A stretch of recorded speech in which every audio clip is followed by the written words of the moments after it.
Back now with the ongoing fallout from the Supreme Court's decision to overturn Roe versus Wade, a ruling that has shaken up the Biden administration's agenda on Capitol Hill, with lawmakers considering new measures to protect constitutional rights established by the court, rights that could potentially be in jeopardy. Now, for context, the House last week passed a bill that would federally protect an array of marriages, including same-sex marriages, with considerable Republican support. But in the Senate, it still faces an uphill battle. Transportation Secretary Pete Buttigieg weighed in on the vote and the effect that it had on him.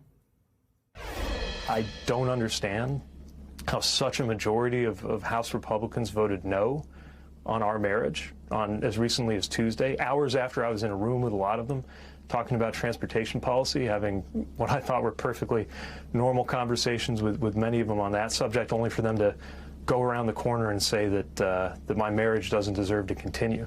If they don't want to spend a lot of time on this, they can vote yes and move on. And that would be really reassuring for a lot of families around America, including mine. NBC News reporter Julia Jester joins me now with more on these negotiations. Good morning, Julia. Good to see you.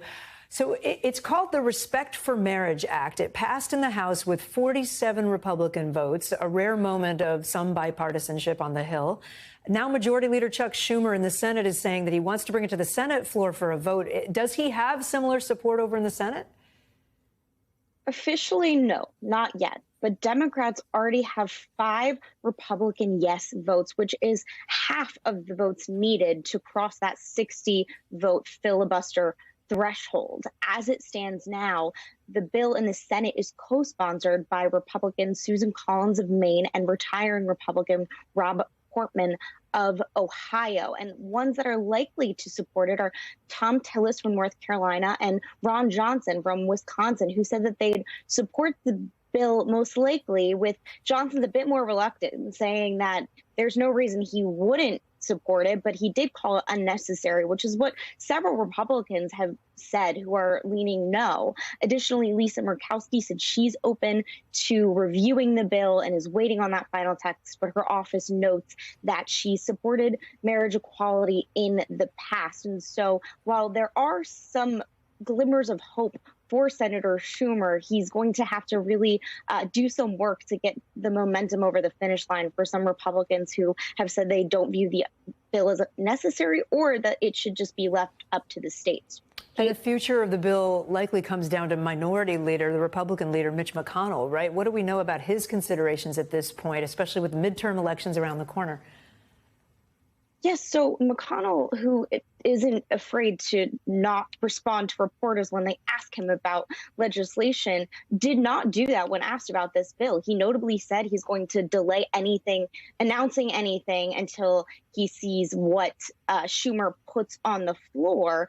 But that openness is kind of a potential bright spot for Schumer. Now, the act puts McConnell and Senate Republicans in a tough, precarious spot ahead of midterms, with more than 70% of Americans supporting legal same-sex marriage. You don't want to go against that, right, as McConnell leads his party. But he himself has sought to downplay these cultural issues in the midterms and instead focus on President Biden and inflation. And so coming out on the record himself or other Republicans could play into the hands of Democrats who seek to portray the Republican Party as a retrograde and wanting to strip away modern rights. And so the bill, which also provide some safeguards for interracial marriage, with McConnell himself married to an Asian American woman, really puts Republicans in this tough spot. And so if McConnell does decide to greenlight the bill or even vote for himself, it could nudge other senators to vote yes. And he might be reluctant to give Democrats a bipartisan win ahead of this fall, even a small one. Julia Jester tracking all of it for us. Julia, thanks so much. Appreciate it.